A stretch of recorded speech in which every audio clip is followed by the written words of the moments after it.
beautiful. This is so beautiful. Hello, welcome everyone. We'll give it a little bit of time to simmer over there on the good old internets. Oh, I see Tamara is already putting some nice smoke out there to cleanse all of these vibes and just to have a beautiful conversation. Thank you. Thank you, Tamara. Thank you, and welcome everyone to Pregnancy, Birth, and Beyond.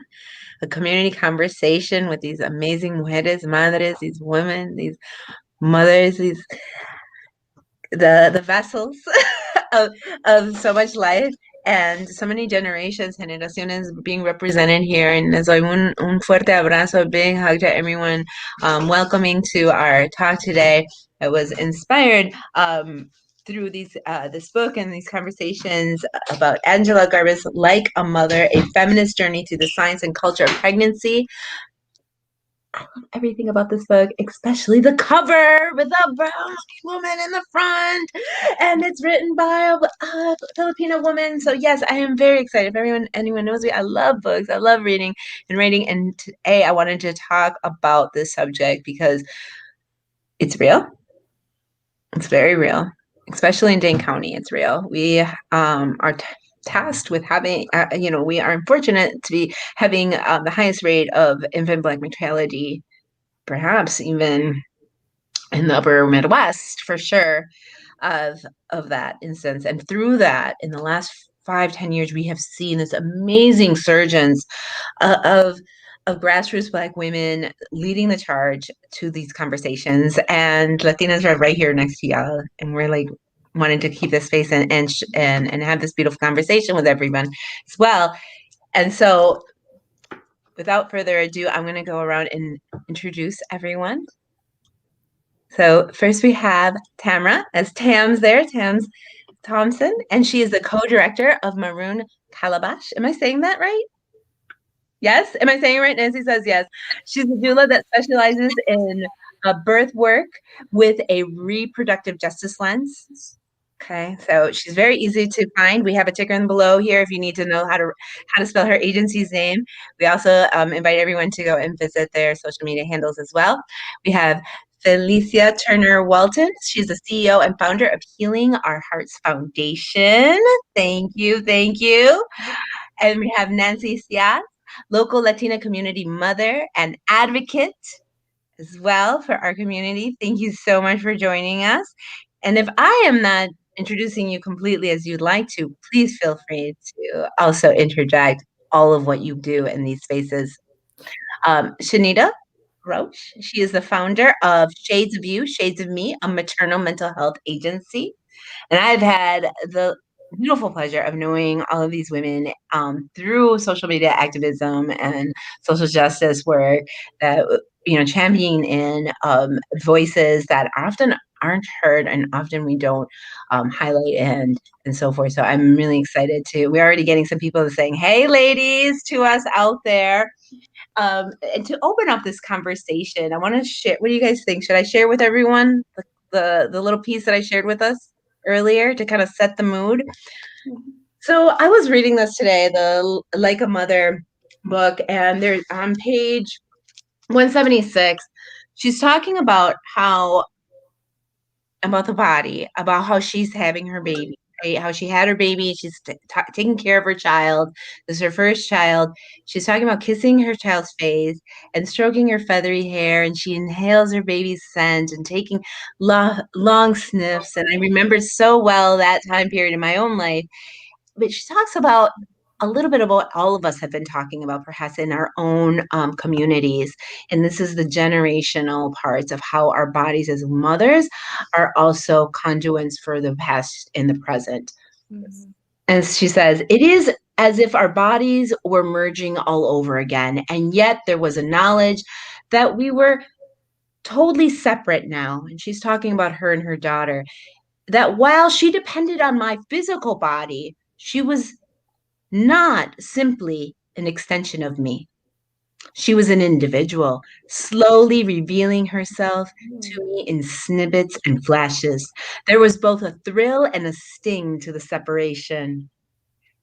Even as we celebrated each milestone of independence, there were moments that broke me when she suddenly refused the comfort of my arms or ran to her father or grandmother before me. And what I couldn't fully appreciate then was the knowledge I have now that being a mother means honoring the distinct people we have always been and recognizing that as members of our family, we'll be finding our way apart and together again and again for a lifetime.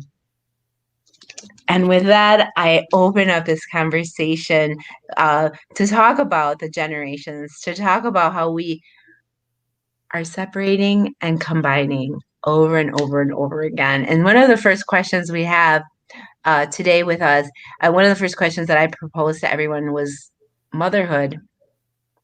What's up with that title? And how do you guys live it? How do you guys define it in your own terms? Oh, I would also like to invite Margarita Rubio. She is standing by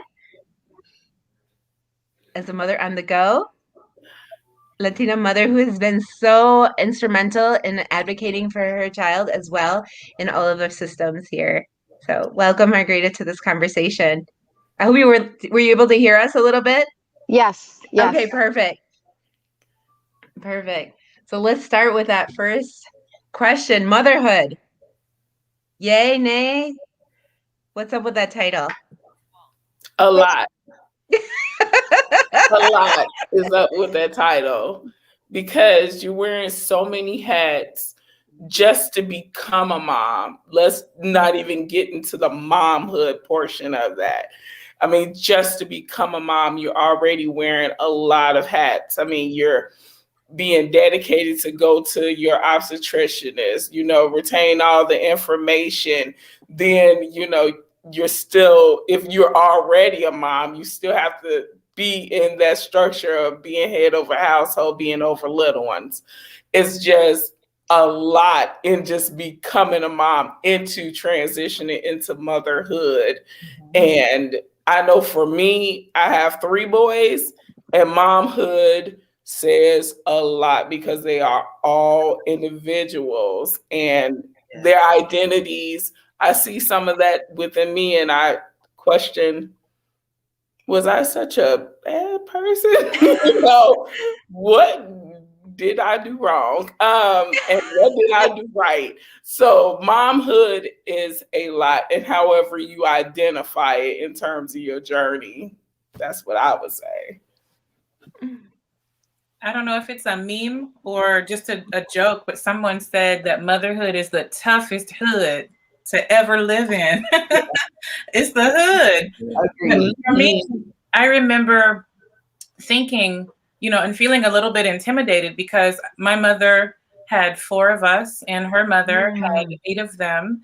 And as the generations went on, the family sizes were bigger. And I remember feeling like really intimidated, like, this is what I'm coming into. This is the job that I have to do. And as I came into it, I remember thinking how political it also was. Like whatever word was in front of mother for you really polarized what your experience or what your trajectory was going to look like. If you are a teen mom, mother, right? If you are a poor mother, if you are a Black mother, if you are whatever, a trans person, whatever goes along with that is highly political and also monetized, right? So all of these different things that we pass through in life, including becoming a parent, goes through this sphere of being a female parent, if that's the way people identify. And then that is heavy. It's heavy in its own way. So that was what I remember thinking about when it happened to me. Some people, they remember the moment that they peed on the stick and they saw the 2 pink lines and they were like, yes. And some people were like, oh, right? There's a F word that comes in there. I don't know if I can say it, but for a lot of people, that's what it's like, And I remember for me feeling a little, because I was a newlywed, right? I was like, we're 18 years old and you can't tell us what to do. We're going to go to the county building and get married. And that's exactly what we did. 2 stupid kids went to the county building and got married. And I thought I was going to be like a permanent girlfriend. And then I was like, oh, I'm his wife. And then I was like, oh, wait, pregnancy? Excuse me, come again? So for me, motherhood is really huge. It always was. It always will be. I think for me, with everything that Shanita and Tams have already said, I think I want to add colorful and adventurous to that. Um, because we have to realize that these people, these little people, even though they're little people, they have huge, big, amazing personalities, right? They're not all the same person. They are individually wrapped and packaged, for what we have. And when we think of that, your boys are going to be different from your girls, and your boys like, to play in the dirt and play with worms and different things like that, where girls are like, no, get away from me. And your mom, you're like, oh, just leave her alone. So I think that adventuresome, along with everything that Shanita and Tams has said, would be my addition to what motherhood is for me. Margarita? Sorry, I need to apologize. I'm in the middle of motherhood right now as my son is at dance practice, and I had to mute it because he was trying to act a fool, so I had to mute it to tell him to get out of the car. That's motherhood, otherhood, everything hood. Sorry. No, don't apologize. Perfect. Yep. So, no te preocupes.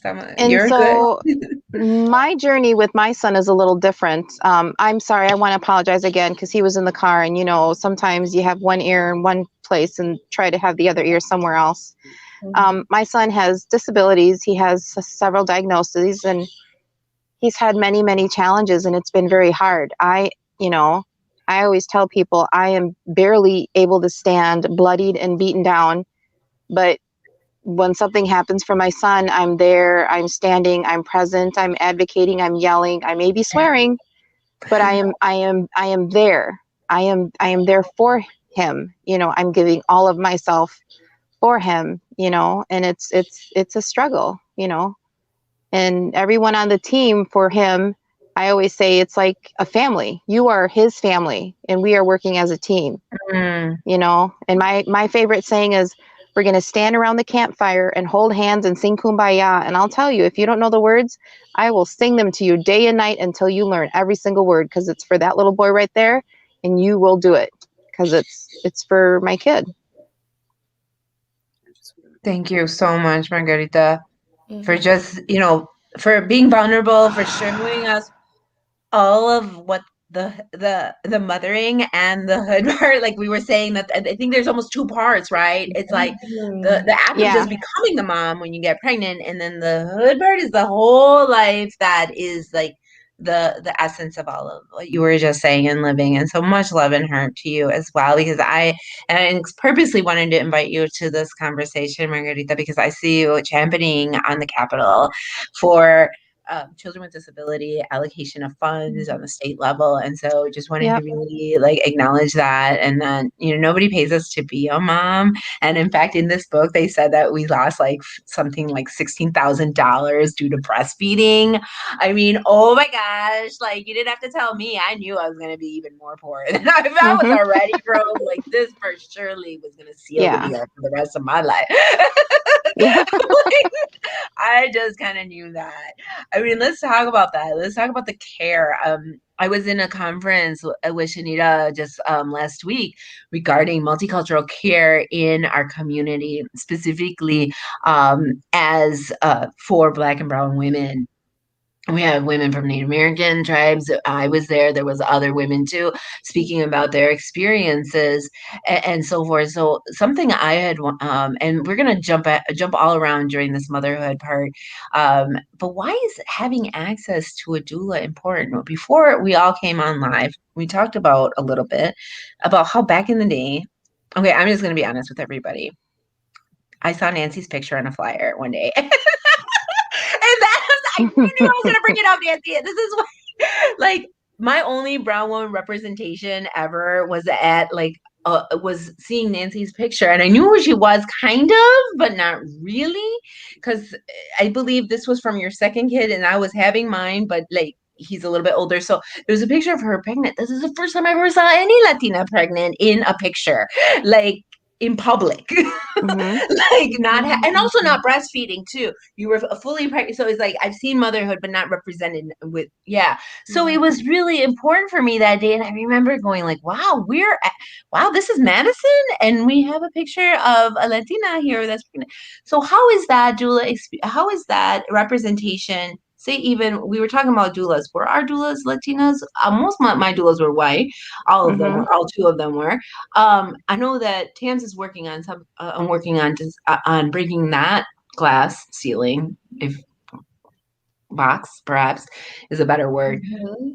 Let's talk about that. Let's talk about the representation and the lack of. So I had to gush on you, Nancy, about that representation moment, because it was a game changer. I mean, it helped me relax that day. Yeah, no, and thank you for bringing that up. I just want to go back a little bit too, because I really want to hear from Tamara and her experience here in Dane County, because I'm sure it's.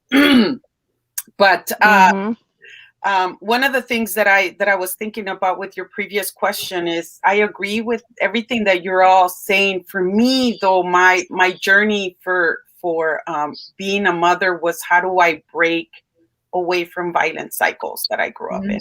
So for me, a lot of it was redefining what a mother, how my children were going to see me, how I was going to carry myself, right? And to what all of you said, it's that navigation of systems, right, Margarita? I'm sure, like when I say navigation of systems, oh my God, for you, it's for all of us, right? It's many, and they're all very complicated. But let alone when you have a kid with some disabilities, how much that can get amplified. But one of the things I mentioned before this was that I didn't hear about doulas when I was doing my care here in Madison. I did have access to midwives through Access Community Health Center, but doula wasn't even a word that I. Yeah. So are they different? Way back then. I thought they were the same.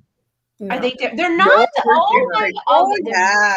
So Tamara, let us know. Yes, this is perfect for Tara to come in and educate us. Un poquito. I didn't know they were different. I thought. Oh no, yeah, very different. So a midwife is a medical professional. In many cases, a midwife is also a traditional healer in their communities. So you can think of the midwife as the expert in helping the baby come out, right?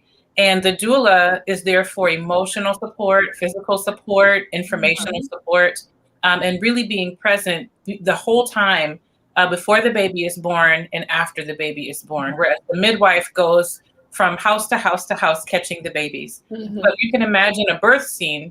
The midwife is the catcher. She's catching the baby. Okay. The doula is right by mom's head, right by her hair, her face, rubbing her hair, telling her she's beautiful, you're strong, you got this, pressing on her back, bringing her water, bringing her soup, whatever she can. And that's the difference between a midwife and a doula. So you can think of the midwife as the practitioner, catching, and the doula as like the coach or something like that. Yeah. So for me, before binge watching was even a word in 2003, I was watching this show on TLC called The Baby Story because I was pregnant and I used to watch this show. And I remember I was living in Illinois, just outside Chicago. And I remember seeing the episodes where there was a midwife and a doula, and that always looked like something that rich white women were having. That wasn't something that I saw a Black woman, a brown woman, a lesbian couple. I never saw it. It was always like this very wealthy, family. And they had all this alternative, artsy, fartsy, holistic stuff and and I was like, oh, that's not me. So I remember what it felt like to kind of be stamped like cattle and told where to go and who my doctor was and what kind of care I was going to get. And it was terrible. But when I came to Madison, I have 4 children in Madison, actually 3 children in the city of Madison, and one was born in Middleton at the birth center. There used to be a birth center in Middleton. And I remember going through the different transitions where I was like trying to figure out like, what am I here for? I'm working, if you remember, the Harambe Clinic on South Park Street. Actually, it wasn't a clinic, it was a family center. And the African American Breastfeeding Alliance was a part of that. And I had so many people around me, like elder women, other women who had given birth, and we were all breastfeeding. And I remember thinking, this is really amazing. This is the work that I'm supposed to be doing. And when I learned about what it was to be breastfeeding and Black at the same time, it really set off like this little activist inside me to say, how can I make sure that the people who want to breastfeed are supported in how they want to do that? So I took a doula training in 2013, 2014, somewhere in there. And I remember the person who taught me was this grand midwife. And she was really like you could feel my bones inside my body like vibrate. Like this is the path I'm supposed to do. This is what I'm supposed to be doing. Yeah. So for the definition or the meaning of a doula is really so anthropological. Like this is historical. This has always been happening. Since babies have been coming out, there have been other women to tend to that birthing person. And so that's the importance, is that along the way, when birth became commodified and monetized and politicized, right, we got away from doulas and midwives being right there at the side of the birthing person. And so we're really seeing a reclamation or a return to our ways when we see doulas entering into the birthing space. And not only entering, but they're allowed. Yeah. Oh my God. The fact that they just, you know, that was a barrier. Like it drives me nuts when, sorry, I'm not, go for it. Sorry. Talk about it. Yeah, for real. I mean, it was a really big change for me for my work to have begun in 2013, where doulas were kind of seen as something that wealthy people were able to afford, and changing that narrative to not only being the other end of the spectrum was that you had to be totally poor, and you get a free service, a free doula, and maybe they're so brand new and they're only doing this to get certification, that vulnerable people, vulnerable populations were getting, wealthy, white girls, bubbly white girls to come to their births, and they were kind of using them to get their numbers, right? And so on the opposite end of the spectrum, I'm like, wait a minute. So we either have no access or this kind of exploity feeling kind of thing. But what happened to the traditional? What happened to the sense of, it takes a village, or go back and get what you've gotten, what you've lost, like Sankofa. So all of those concepts really came into play for me. And I think they did for you too as well, Felicia. Most certainly. I 100% agree with you there, because, and that's the type of doula that I operate as not a doula that comes in and do 3 prenatal exams. They're there for a birth, and then they're there for 3 postpartums.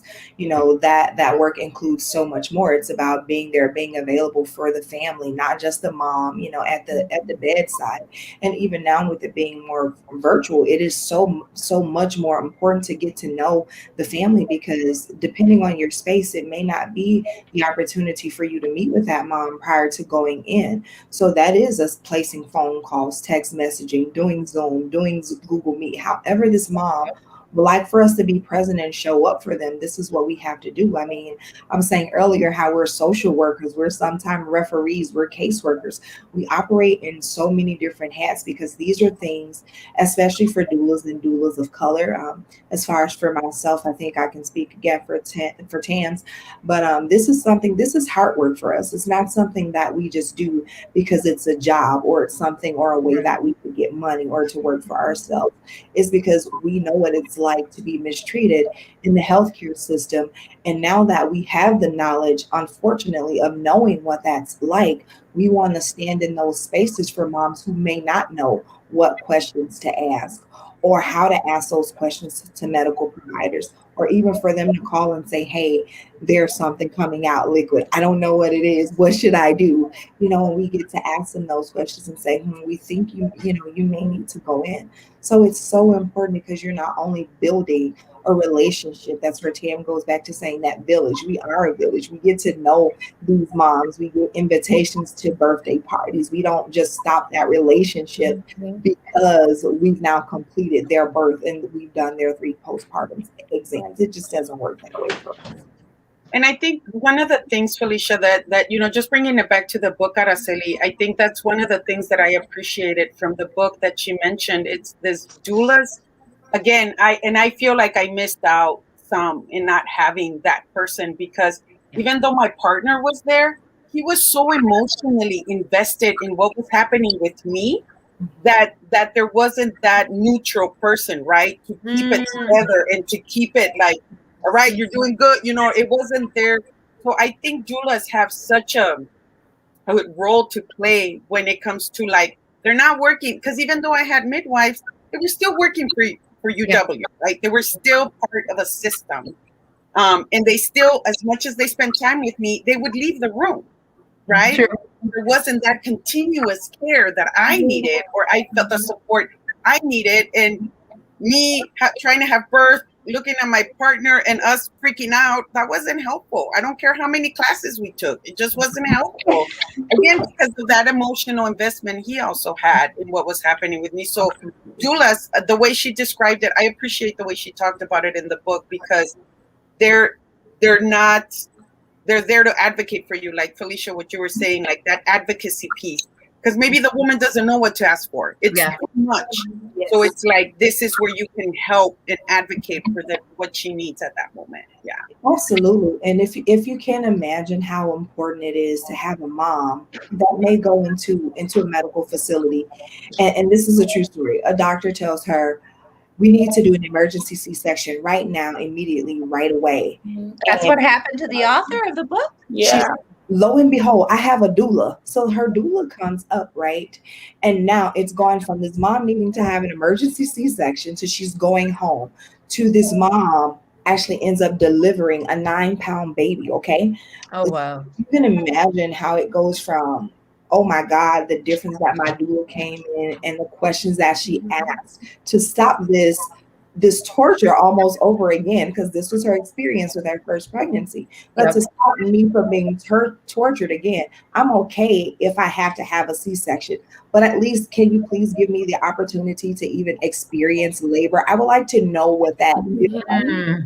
Let's do this emergency procedure immediately right away. So it's almost like I don't have control of my body, but the doula comes in and say, hey, can we slow this down a little bit? She's not understanding. She would like to get a bit more understanding of what's going on. And sometimes we are the bad person. We get to ask those questions where they're not upset, or when mom is at a place where she's experiencing a contraction and she's already laying there and the doctor walks in and starts to talk to her. She's laboring. Can you give her a moment, please? You know, she needs the opportunity to finish out this contraction. And it's like, okay. So now the mom is actually throwing up their finger saying, one moment, I just need a second. I'm in a contraction. So now she has an entire team that's working to support her and what she wants versus what as we know, birthing has become monetized, rushing in, rushing out, getting people in the door and right back out the door. So the opportunity to slow things down for mom, for that level of understanding and having that space to just breathe naturally. Because as we know, they're already in a place of we're removing them from their home and bringing them to a medical facility. Of some of them may have not ever been there, right? And then it could possibly be a doctor who they've never seen. So think about all of the stressors and the negative things that they may be feeling versus the positives, and their and the doctor's attitude is that of urgent or emergent, and not negatively, but this is what birthing is now. It's monetized, right? Get them in, get them out. We're seeing people being let go from the hospitals within 24 hours after giving birth these days. So, you know, just those different things when we think about it, and mom has the opportunity to slow down, it makes all the more difference for her. That is so true. That is so true. Thank you, Felicia. Chanel, I will also add, you know, I've had a personal experience with my son. Right after I had him, I always wanted to breastfeed. And so working through my own personal past experiences of not being able to breastfeed my son and him latching on quickly, I was looking forward to breastfeeding my second son. And so I tried, they latched me on really quickly. It just seemed like this one was going to work. This is going to take this time. Unfortunately, you know, it was kind of like a sad experience. And the lactation specialist was like, just try again. Like, she was encouraging. But I think, like, if I had a doula there and seeing all that they do right now and how encouraging and empowering they are by the bedside of, just thinking of the woman who may not have that father that's there at that moment, to hold her hand, and she really needs that support. Just thinking about the woman who may need the family support, and even going further, I mean, COVID itself, and how it impacted women. I think that that's ever more so important of having a doula just right by the bedside. I think I probably wouldn't have said the word saddened by it if I had that additional support just to walk me through it. And just seeing how, the discussions are going forth with doula and patients and clients. And, it's really, really, really important. I'm so glad that, like, all of this is exploding as if it didn't exist already. But I'm glad that it's exploding in the way that it is. But there's different types of doulas as well. I mean, we're talking about it in the birth space, but there's different types of doulas. And I'm glad that we're continuing this conversation. I'm so glad. Thank you. I wanted to talk a little bit about, like, Shanita and Margarita, both of you have, like, advocates. You're both advocates in different circles for motherhood. What are you seeing as far as the bias or the pushback like when you go up to these panelists? What is the reaction when they see someone like you, like a brown and black woman, speaking about motherhood? It saddens me, but I take it sometimes as first impression, like they could care less. Interesting. And then I turn it around back on them, because I've taken my son to go to the Capitol to advocate for extra funding for special education, for mental health needs, for more mental health in the schools themselves. And, it's difficult for me to put our story out there. And I say our story, it's not just my story, it's not Joshua's story, it's both of our stories. And it saddens me when Josh opens up and he tells them what he's going through and what he experiences. And unless it has to do with money or something that would help them, it is a challenge and it is difficult. But then I turn it back around and I say, what would happen if your daughter, if your child, if your son had something that needed extra guidance and assistance, and your son or child weren't getting it? How would you feel? How would you go about that? Right. And it's just very, very difficult, and you can put it right in their face, and sometimes they just don't care. And then other times you have to come about it a different way, where you have to be, unfortunately, more aggressive and more assertive. I've been told I'm both. I'm aggressively assertive. So I've been told that. And it is sad and it is difficult. And I'm the kind of person where, I'm helped form a group called Madtown Mamas Disability Advocates. So we help other families in the school district in Madison. We've already met with Dr. Carlton Jenkins. We've met with, Lieutenant Barnes, who works with Tony Evers. I mean, we've, tried to schedule meetings with the school board. You're not playing. No, I'm not playing. And it gets sad because I go in and I tried to play nice. I go in and I've gotten soft spoken and I say, listen, this is what, my son experienced. This is what we need. And then sometimes you get a certain tone of voice or that smile where they go, oh, Araceli, it'll be okay. That fake smile. And you start erupting from the inside, and you, as much as you try to calm yourself down, it's like, if I were white, and you hate to bring color into it, right. But it's difficult when your child is in school and you see people and you are a mother going in and you see the different interactions between a certain principal or a certain teacher and other kids that are not of color. And then you see the interactions with yourself and other kids. And it's like, okay, wait, no, And then this is where, and my son has said it. I don't know, Araceli, if you've heard him say it, But he's like, all right, Mom, is Medea coming out? And I'm like, yes, she is. Medea is in full-fledged, ready to appear. Medea is here. Mm-hmm. And it's really sad because I get, when I advocate, and it doesn't matter with who, whether it's with the clinic or with my doula, because I had a doula when I had Joshua, and Joshua is my only child. And I was sick and had to have a hysterectomy, and that was really sad for me because I wanted to have at least one more child for Joshua, to have a sibling. Because heaven forbid, when the day comes that I leave this earth, who is he going to have, and I have, siblings, but, drama happens, and my mother died, my brother died, and now my father died in January. So it's been a difficult road. And, with Josh's challenges, it does get hard. And so you do want to make sure that everybody that is on your team and there for a purpose and a reason, and will do what they say that they're going to do. And there's nothing worse than somebody backpedaling on something that they said they were going to do. And so, it's just very, very, very difficult. I wish that, here's what I'm going to say. I wish that the people that have had the education and the training would just do their damn jobs. And I'm sorry for saying damn, but it just bothers me. And I've come across it everywhere, with therapists, with doctors, with social workers, with counselors, with SEAs, everybody across the board. It gets very difficult because it's like, if you would have just stepped back from the situation and thought 1 second, you would have known what to do, because you have the education and the training.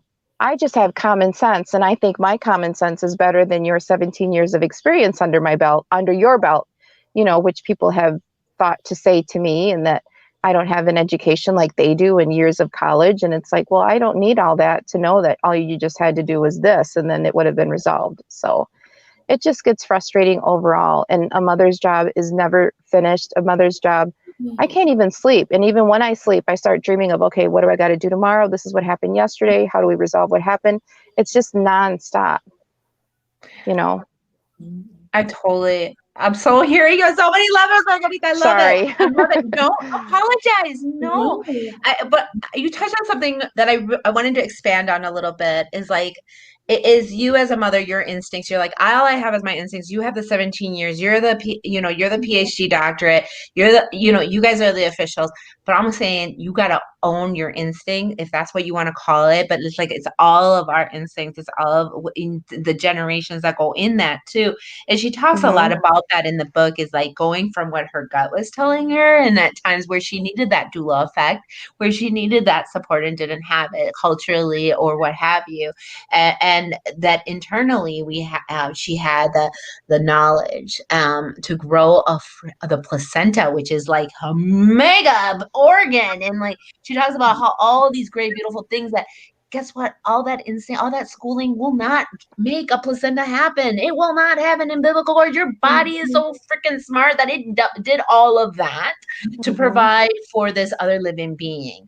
So all of those years of education cannot even come close to the instincts and the beautiful things that you have already connected and uploaded with your kid. And I know that, and I say that for all young women out there who are dealing with their first kid, and maybe they're tuning in and they're like, I want to maybe go at this again next time, but I know what a doula is. Now I know what a midwife is. And some people today, just like me, just learned. And I already had gone through that. And I thought I knew. I was like, oh, everyone. And now we don't. We get these things confused, because that is how confusing white supremacy, racism, and patriarchy, and all of those divisions have us going, which is what I loved about this book, was that, she was very unapologetic, the feminist journey through the science and culture of pregnancy. And truly, though, I would say that she's low-cal feminist through this story. I mean, to me, it didn't sound any kind of dramatic, radical feminism was not even, but the fact that she had to own that terminology just so that we would be like, oh, yeah. Yeah. Right. And so I think that too, I just wanted to bring light to that, to what you said, because I hope that there are medical people that are listening to this and know that brown women and Black women are still feeling that separation between our providers and themselves when we are approaching them for care for our kid. And something you talked about, the team and this team that you have working with you with your child, and something that in the book they talk about it in a fancy way, kind of like what Tams was talking about earlier. They call it the fourth trimester, right? And before we started this video, we were talking a little bit of a culturally, like, what is that fourth trimester? So we're going to define another thing for y'all who are watching here. If you didn't know what fourth trimester is, take a moment to think about it, maybe creativity, but it's the time after. And there's the time of the after having this child. And I think that Shanita and Tams and Nancy can all speak to that a little bit too, about in our different cultures, and what does that fourth trimester look, how does that translate to Latinas and Black communities? That's my for me, in my experience, the fourth trimester makes sense when we're thinking about the developing new person that was just born. So the trimester being 12 weeks, first, second, and third of pregnancy, and then the 12 weeks after birth, where the newborn person is just this little ball of, you change their diaper, you give them milk, they go back to sleep.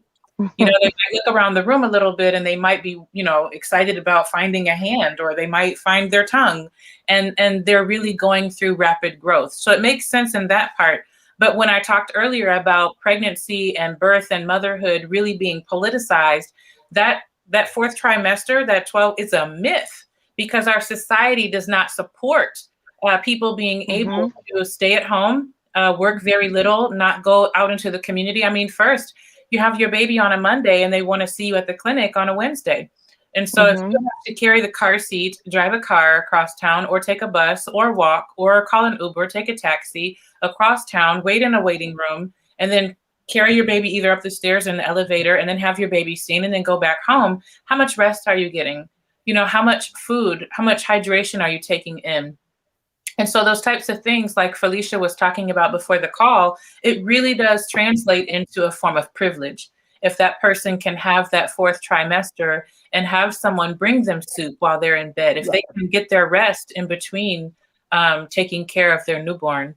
And so for a lot of people, the fourth trimester is almost like this trendy buzzword, where people can kind of make it seem like it's a new thing. It's now, and it's not a reality for a lot of people. It's not. And we talked about that earlier. Like, it's not a reality for our poor moms who are like, maybe you get 10 days.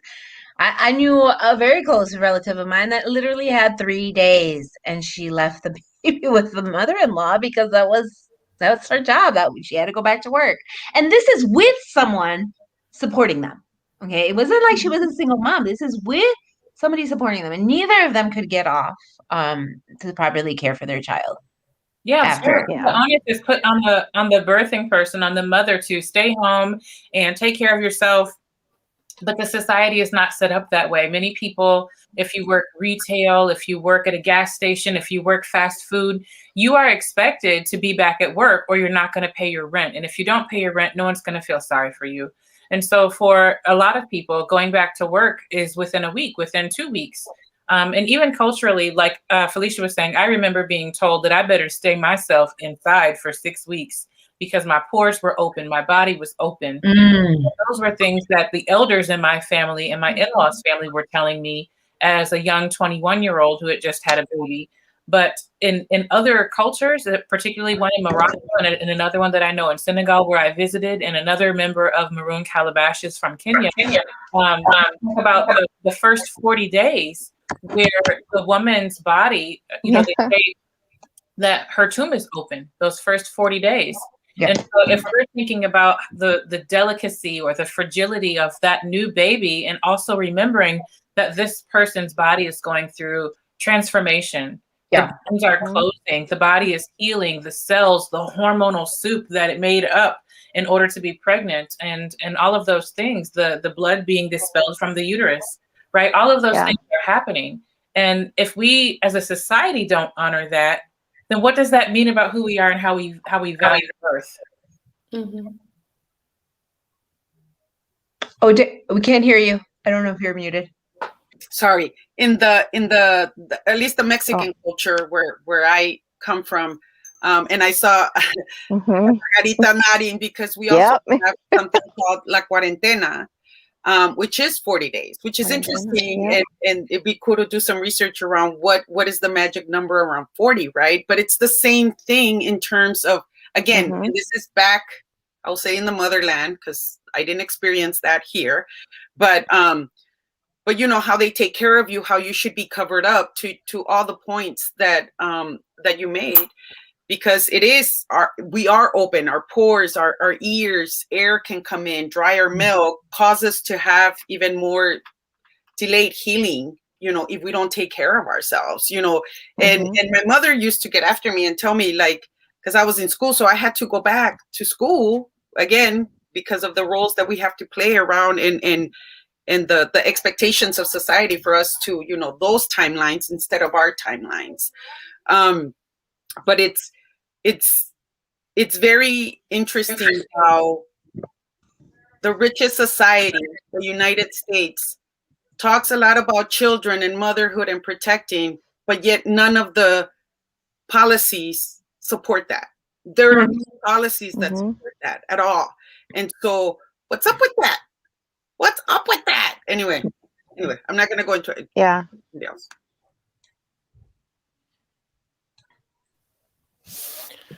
Well, I know for, I'm sorry, I'm battling my voice.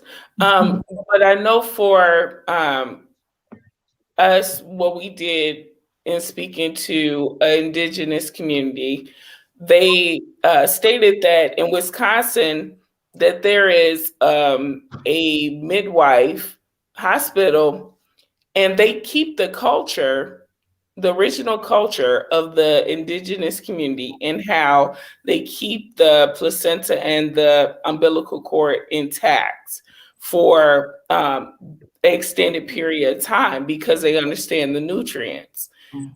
And I'm understanding, like, after I had children, how quickly the umbilical cord was cut. And I had my first child at 19. I never asked that question of, like, why did you quickly cut my umbilical cord? Those questions and the information sometimes it is available in other communities, other cultural communities. It's when you connect with other cultures that you realize, why didn't the medical system look at me as an individual and then handle me in a cultural way? You know, why am I missing that? And sometimes it creates that disconnect between that child and that mother. Those antibodies. And I think she speaks a lot about that in the book, where she begins to talk about the vaginal bacteria and the antibodies that the woman has, and how it's transferred from the woman, and the healthy bacteria that the baby needs just to come into the world. So just thinking about all that we produce, why would we want to be reduced or disconnected from that? We will want our child or our children that we birth to have all the nutrients, all the substance, and all the healthy antibodies that are built into our bodies because we're a host, and to expel that to our children. Oh gosh. Shana, that's beautiful what you just said.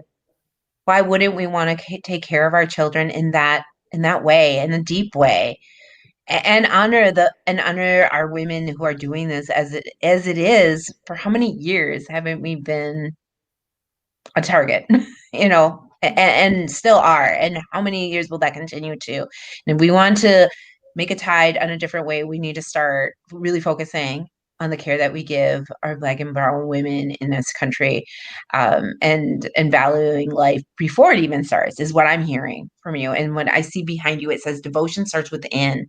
A lot of that, it starts with each of us, like, seeing ourselves as devotionable as legitimate. And I talk a lot about this as being seen as legitimate women.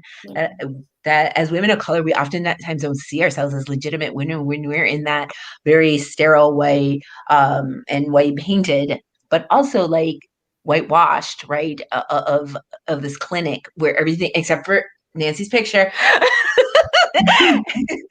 which of which Nancy, I saw it there almost like 5 years ago, so they're still parenting on that. I don't know if you're getting royalties. I don't know if you're getting royalties, girlfriend, but we might need to talk to those people again. They're still using your picture as if it just happened yesterday, and it did. It's 23 now. But one of the things that I was going to say, though, was to what Shanita was saying, you know, and the systems don't honor our grandmothers, our you know, they call it old wives' tale, like how much down they play that stuff and not really like value it as wisdom. Yeah. So you're saying that they take what we say about our traditions and call them all wives' tales in order to kind of downplay and take the legitimacy away of our culture and traditions, or just ignore them. They just ignore them. And you know, this is to what Margarita was saying earlier. I just want to point out that, you know, here are all these professionals that go through the, you know, you think you need this piece of paper and to operate in this society you do, but at the same time, even as people of color are moving through those systems, we need to be aware of how much we're getting indoctrinized and colonized in learning ways. We need to be like very aware and open about those things and not let these teachers, professors, whoever is on that podium, you know, minimize or diminish our experiences, our cultures, because that's where, you know, things like Margarita was mentioning, you know, I'm sure Margarita, or maybe, and correct me if I'm wrong, but you probably ran into people of color that were actually professionals, but they didn't know how to work because they had to shed, right? In order to go through those systems, you have to shed part of yourself. You lose a piece of yourself to belong to. To be a professional in this society, to get ahead, you know, to get ahead. And so how much of that are we also thinking back on where we're at and unlearning we have to do to really be true to ourselves and be there with our women. So the unlearning and the reclaiming, like when I was learning the history of what was originally a part of the everyday mainstay, right? In my community, in my history, the Black granny midwives of the South, not only did they birth an entire workforce for the United States economy, but they also helped birth the white slave masters' wives' babies. They were going all over the place, and they were catching babies, and they were trusted pillars of their community, and that the people knew them by name and called on them. Even if it wasn't for a birth, they were the healers. They knew the herbs in the forest, and they made tinctures and salves. And came and they healed the people. And so let's add about how it was even. Let's add that breastfeeding piece where Black moms were even made to breastfeed white babies and couldn't even Right. And so when we see what happened in the late 1910s, 19s, 20s, when insurance companies saw that there was an opportunity to take birth into a male model, into a gynecological model, and the father of gynecology being a white man who experimented on enslaved Black women and used their body to perfect his techniques without anesthesia. And so that scapegoating, where they made the midwives out to be the cause of disease and unsanitary ways and made them essentially illegal, and then forced people, right? How is it possible that as a Black person, my great-grandmother was not allowed to go to the hospital, but she was able to have her midwife, but then at a certain year, there's a cutoff where she's absolutely required by law to go to the hospital because there's money involved, right? And the experimentation, the forced sterilization, giving people hysterectomies without their consent, giving people cesareans, and all types of things were happening on Black and brown bodies, Japanese people, Chinese people, Latinos. I mean, all of those things were happening. And here we are coming full circle, coming back to Full circle. Yeah. Right now, HBO has a special. If you guys have HBO Prime or whatever it is, they have a special right now. It's not even, it's like, it's totally on Latino time, okay? It's like Chicano time. It's only 20 minutes long. But it's about the sterilization of Chicanas, of first-gen Chicanas in California, a sterilization that went all the way to the federal court is, I think it's something Maria. I want to say the time, Save Maria, or the time is for Maria. And they talk about the sterilization. We do have a question of another amazing community, Mujer Madre, Megan Diaz-Riggs, who has been a guest of ours at Midwest Mujeres. Yes. Hola, Megan. Gracias. Y gracias a todas que nos están viendo. And thank you to everyone who has tuned in today. I want to just remind you that tomorrow we will be having the same show at the same time, but with new panelists and new content. Y va a ser todo en español. So if you're feeling like you're missing out because it's not in Spanish, tune in tomorrow. We're going to have it again with some folks from Rooted and from Unidos. Megan says, how do you think we as Black and Brown women can do to decolonize our birth experiences if we birth in a hospital setting? Yeah, like, right? Like, you can't even burn a candle in there. Megan, I am feeling you about this because you know how many families, Latino, and then Black people, too. Oh my gosh. Megan, I don't know how many people are going to fit in your hospital anymore, but I know in mine already it was like 20 people deep. You know, everyone comes. That is I think the big stark difference about Black and Latino families to like a white family birth. It's like, and I don't want to assume some of them are as big, but for any family that's big, it's like there's not, for any family, regardless of the color race, for any family that's big, there is just not that there's just not that thought process of it being community. So let's talk about that. About how do we decolonize that birth experience, even if we have to do it in a hospital? This is a fantastic question. Thank you, Megan. I can speak from personal experience or professional experience. I don't want to take up too much time, but I planned a home birth in 2019. And at the very end of my pregnancy, my blood pressure shot way up high, and I was not able to see to the end of my pregnancy.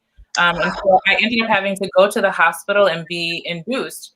So I started my induction at home with my midwife, knowing that I was doing this, my doula squad. I called it my birth posse, but I had 3 doulas. And so for me, going into the hospital, I felt like I was losing or giving up my power or my control over how I was to my baby. But because my doulas knew me so well and my midwife knew my plans and we were transferring, I kind of went in with this attitude that you're lucky I'm going to let you watch me give natural birth in this building. And that these people were not going to take my power away. They weren't going to take my authority away. They were not going to take my baby away or my wishes. And one of my doulas, she brought these beautiful African fabrics and she draped them across the room. She draped them over the paintings on the wall. If there was a crucifix, she probably covered that thing up too. You know, whatever we did, and changed the whole mood of the room. And even though we couldn't have candles, she had the battery operated ones. Yep. Put them around the room. And so every time the nurses were to walk in, it was almost like walking into a sanctuary where you quiet and you calm your voice and you tiptoe a little bit and you're like, whoa.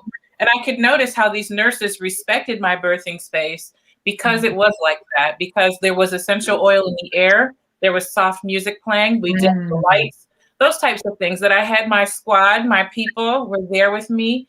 And I was able to maintain what my cultural rites of passage were for me and to meet my baby. And so I really think that's one particular way that people can approach a hospital birth, is have a team intact ahead of time that knows you really well, knows your culture, respects your philosophies, are aligned with what bringing a child into the world is going to be like, and that they know also the system. A doula has to know the hospital space that you're birthing in, what kind of providers are going to bust into your room, and if they're going to try coercive tactics, or if they're going to allow you your freedom, your space, your privacy, and you need advocacy. So I think that's my answer. I'll pass it to someone else. The only This thing is. Go ahead. I'm sorry. Go ahead. No, I was just going to say the only thing I think that I would add to what Tam said is really informed consent. So make sure that those people who are in your space, they know some of the questions to ask. They know, what's going on with you. And really, especially if you're going to have a doula midwife team, is to be completely upfront and honest with your team so that they can support you best. I think it's so very important as well to have a birthing plan when you go in. And also just another caveat. So my organization, Healing Our Hearts, we actually have what's called a community advisory board, and we're actually working with one of the local hospitals to say, hey, these are the things that we in our community require. We love essential oils. We love music playing. We don't want certain things in the room. Yes, bring the peanut balls. Yes, so to make sure that all of those things in that space is culturally appropriate for us as birthing bodies who are coming in to deliver our babies, because you came into our community, not the opposite way around. So we need to us as a community of people who have their own culture, their own ways, their own tactics. And sometimes that may include 15 people being in the birthing room with you. And that's absolutely fine, because that just shows that's just how many people that love this baby and want to welcome this baby into this space. It's not because they're upset or they're angry or they're coming, as a mob. So we really have to learn how to even as our hospital staff learn to invite people in, because this is not the hospital staff space. This is the community space. Without that, you wouldn't be here. So, so big ups to Sonia. Perfect last words. Yes. Perfect last words. Yes. Absolutely. So there were so many suggestions put out there, Megan. Everything from like electrical, like candles, to putting fabrics, to having oils, to having some, what mediums that you might need there. I imagine for me, it'd probably be a pad of paper and some notes. Maybe a bean ball for whoever is hanging out with you, for them to be able to be comfortable too, and having that plan set out prior to. It's really about like just having the courage to stand up to some of these MDs and be like, I need my pregnancy plan. I need to have a pregnancy plan. But If they're not showing us where the doula is, it's like we have to like become that force too, and be perhaps like Margarita was saying, a little bit. You're saying that they call you like aggressive or what have you, and it's funny that we will get tagged. Yeah, we'll get tagged that way, but it's like, I'm sorry, I need to have this right. But that's where I think it's important for the doula, again, because you're going through your own stuff. True. It's like, to everything that Felicia mentioned, just the birthing plan, the having your people, your squad, that piece that can protect you from that system almost, and create that community space for you, that safety. But it's got to be others that got to be there for you, because you're going through you don't want to be advocating for yourself. You want to be with your body. Yes. Absolutely. So it's who you surround yourself with. And I think that's a good start. And the fact that the hospitals are now allowing doulas, again, I never even heard of them when I was having my kids, but now that they're opening up a little bit more, taking advantage of that. And somebody said it, saying, this is what I need. This is what I require. Felicia, I think you're the one that said that. Yes. Yeah. Yes. And I think if a person is pregnant and they're thinking about having their baby in a hospital setting, but they want to be able to preserve their traditions or their cultures or what's important for their family, I would say also think about your provider. You don't have to have an OBGYN if you are perfectly healthy, you don't have pre-existing conditions, those types of things. It's okay to start with a midwife. Like in other countries, people start with a midwife and then they kind of work their way up. If there's any risk factor, then they end up with an OBGYN. So if a person doesn't have access to a midwife, I would say look at a family practice doctor. Those can sometimes, like for me, in my experience, I had a family practice doctor deliver my second baby instead of the experience I had with my first. Totally different night and day experience. And sometimes I joke with her and I say that the MD behind her name stands for midwife in disguise, because that's what she was for me. And when you go into the hospital space and you have your relationship with your provider, whoever staff is there on that particular night or that day, they don't break that bond. Your provider walks in and you resume just like you're there in their clinic, and you have already set this beautiful relationship with them. So I really think it's important that a person finds a provider whose philosophy and practice aligns with theirs, Ask them the tough questions. Interview them. Like, what is your cesarean rate? What is yes. episiotomy? What is your rate? You know, ask those questions and let them know that you're being interviewed here and I'm hiring you to be a part of my team. I really want people to start being better consumers of medical care. Absolutely. Tara, me, the single mom who's like 18, has been already shoved, has already been, shamed to death at home. I'm the one hiring an MD. Yes, Yeah, absolutely. It is your body, and you will take your uterus elsewhere if you do not get your needs met. That's how I feel. Like, I really want people to burst in their power. And even if I have a client who's 16 or 17 years old, I say I'm not empowering anybody. They already have that power. I just need to convince you that the world told you something different. You have the power, and that it's your body. And like I tell everybody, take your uterus elsewhere. If you're not liking that person is talking about inducing you at 37 weeks or giving you vaginal exams that you don't feel are necessary or giving you screenings for STDs and you don't feel that they're necessary, take your uterus elsewhere. It's your choice. Yep. You heard Those are very powerful words. I know when I got pregnant, I wasn't married. In the Latina community, my family was like, oh, they were in awe. And so it was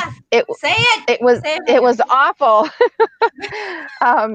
But it's very intimidating when you do go and you were talking just now about, you have clients that are 16 years old that are, older, that are going through family drama, that are not quite sure, or the husband or the boyfriend doesn't want the baby. It's so intimidating and so overwhelming.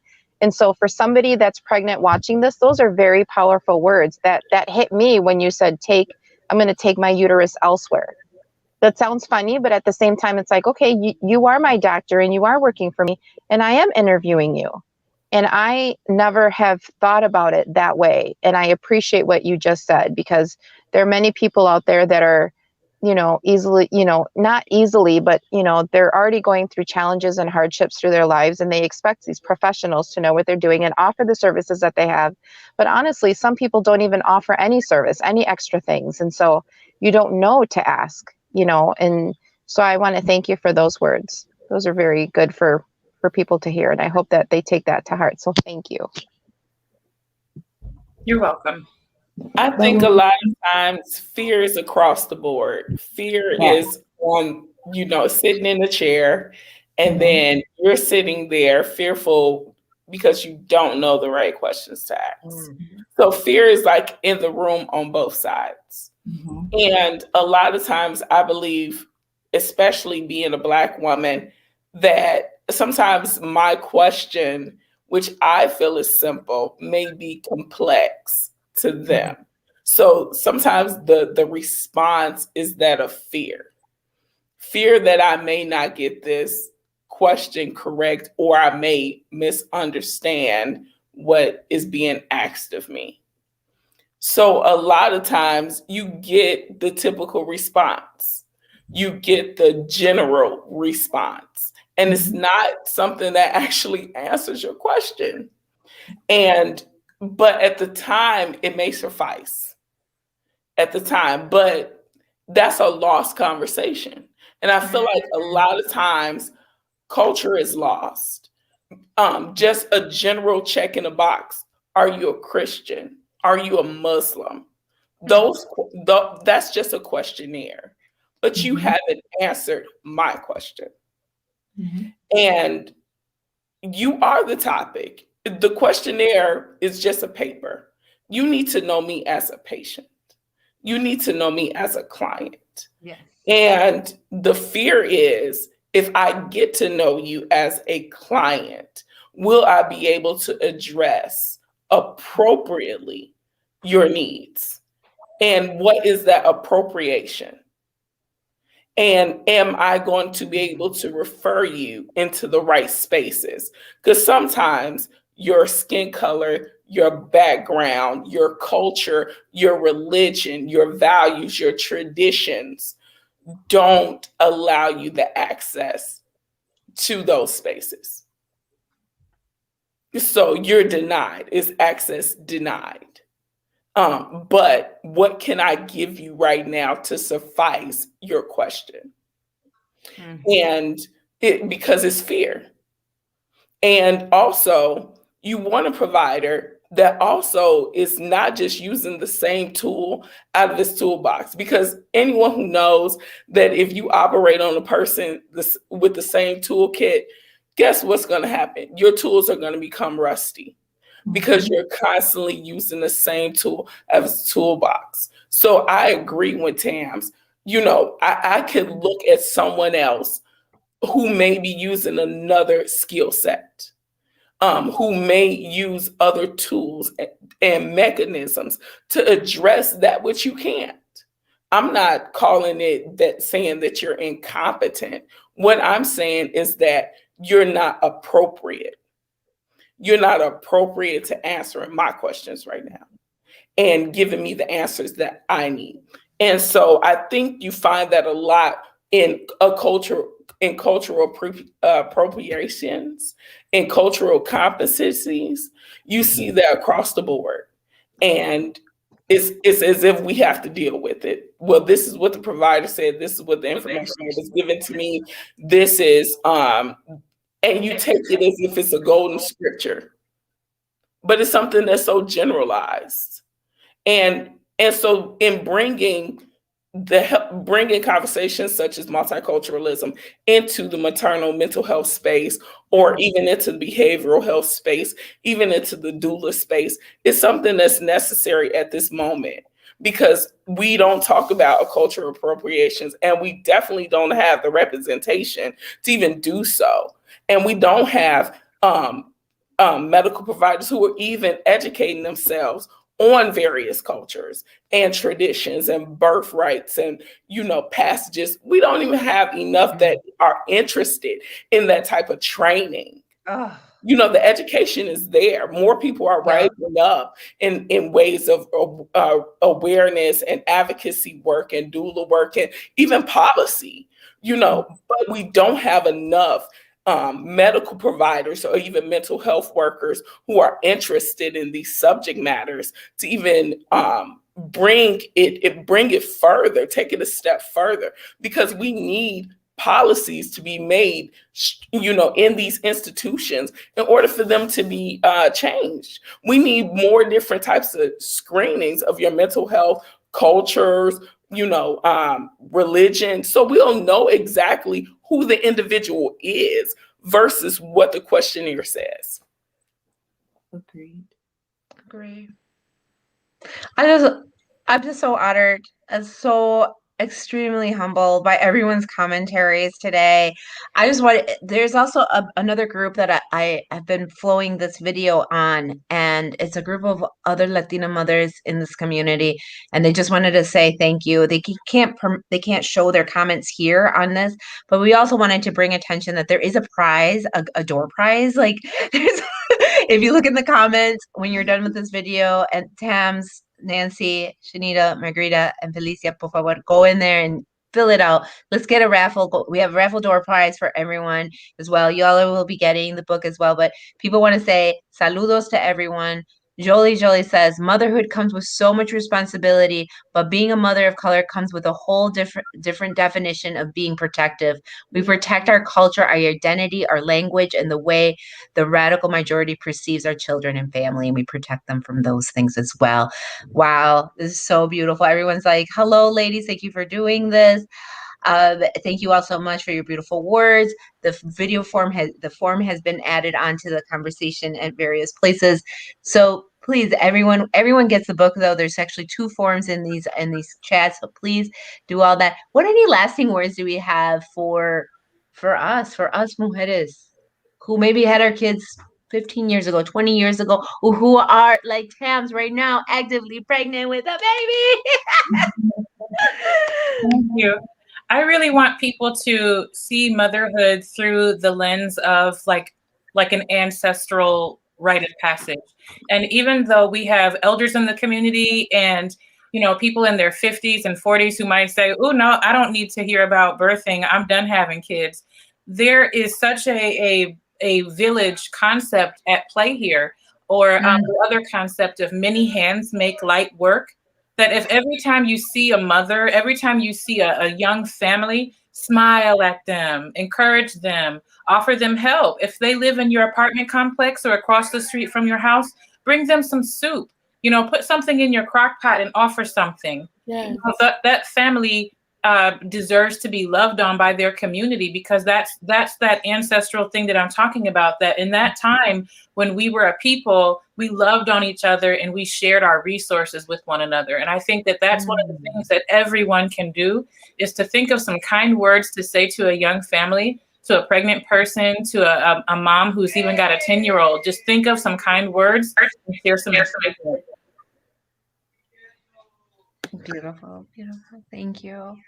I think one of the things that I would say is that as a mother, you're just, there's motherhood, and I think there might be that as a mother, you come with certain knowledge, but I just want to say that even as I have my children, my youngest is 16, my oldest is 23, we continue to learn, and it's okay.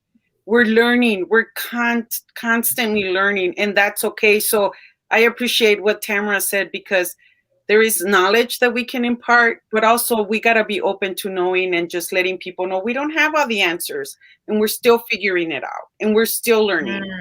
And that's, and for our children to know that, right? Because sometimes our children look at us in a certain way, and it's like, yes, we're an authority, but it's a relationship, and we're learning, and I don't have all the answers. And I think just that vulnerability as a parent, it's good for kids to see as well. Yeah. I just feel strong about that. Absolutely, because our girls and our boys are learning from us of how to do this.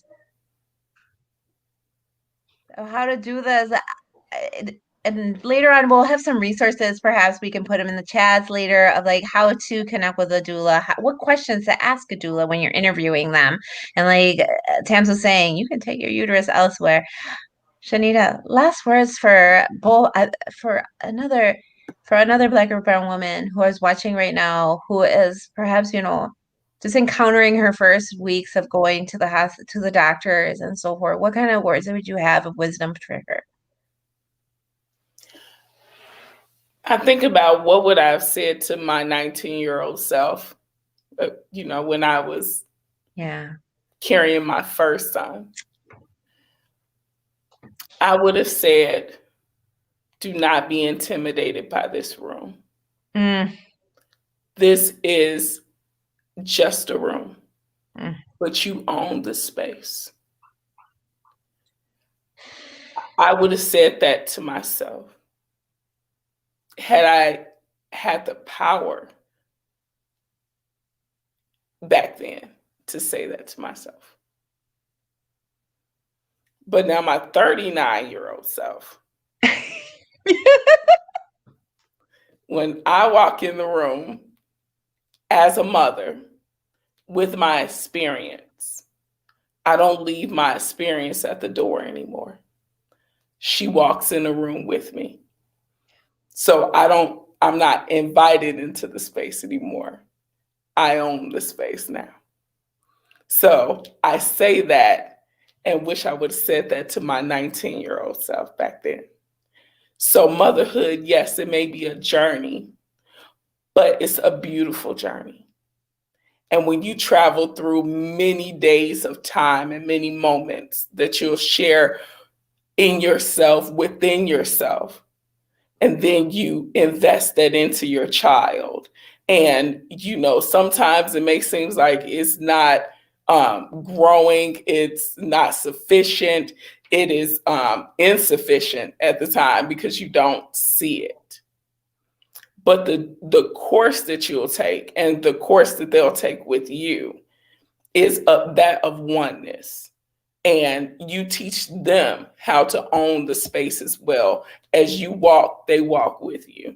So that's what I would say to my 19-year-old self then.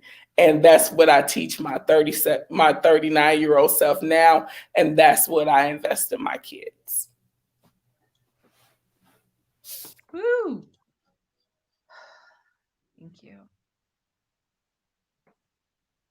I would say, remember that you're not alone. You're never alone. You might feel alone because after you have a baby, it is lonely. it is lonely. You know, some people get hit with the postpartum and some people don't, but you know, regardless of whether you do or not, I think it is a lonely journey at first, and there's a lot of unknowns. And you know, don't forget to ask for help. I think that's another thing I wish somebody would have been there for me. You know, when I had my son, my mother had Alzheimer's, so I really didn't have anybody, and my two sisters were like in their own world with their own lives and families. And so it was just, you know, my doula, the doctor, and that was about it. And so, you know, I wish I would have reached out for more help, and just to at least know that I wasn't alone, and for better advice. You know, I wish I would have asked more.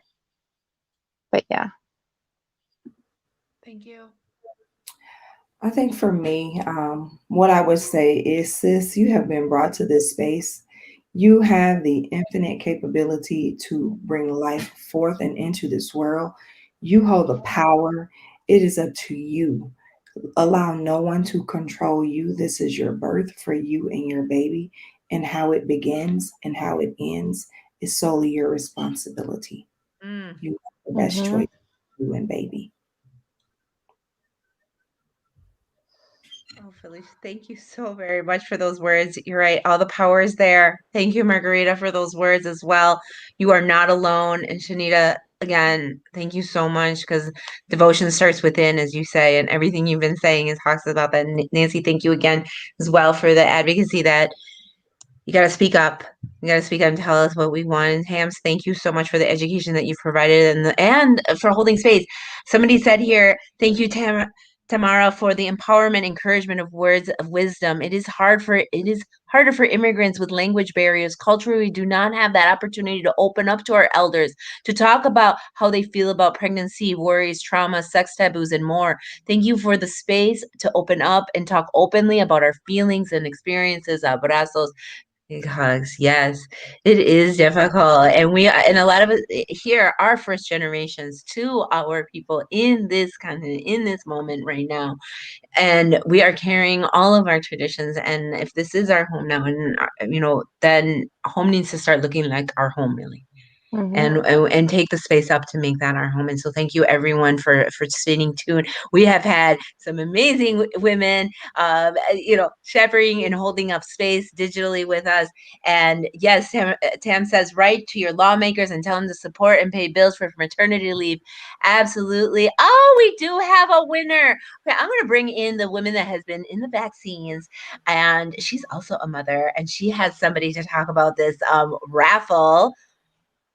Abigail, tell us more about this raffle and tell us what we won. Oh, wait, you're on mute. Hold on. I'm unmuting. Okay. How's that? Yeah. Hi, everyone. Thank you again so much to our panelists for being here tonight, and to you, Araceli, for moderating this conversation. My name is Abigail. I'm one of the librarians at the Madison Public Library, and we are so thrilled to be hosting this event, co-hosting this event with MWM Productions, and the event that's tomorrow night in Spanish as well. This is part of the New Chapters in Community Health initiative, which is a partnership with the All of Us Research Project and the UW-Madison, also the Wisconsin Book Festival. So please fill out that Google form, claim your free copy of this fantastic book by Angela Garbes. We'll have a paperback copy mailed to each one of you. Probably going to take a couple weeks because they're going to get them directly from the publisher, but it will actually show up directly at your address. So please fill that out. We're so excited to have you, and we'll put the we'll put the link to future events in this New Chapters in Community Health series in the chat. I do also want to say congratulations to Jennifer Torres. You are our door prize winner. So I'll be contacting you to get you your wonderful door prize. Thank you again so much for all of our panelists tonight, all of this wisdom. We so appreciate you and all the work that you do in this community. And we look forward to many, many more opportunities to learn from you. Absolutely. Great. We'll see you guys back tomorrow. Same time, different language, different people. Tune in. Nos vemos. Adios, amigos. Adios.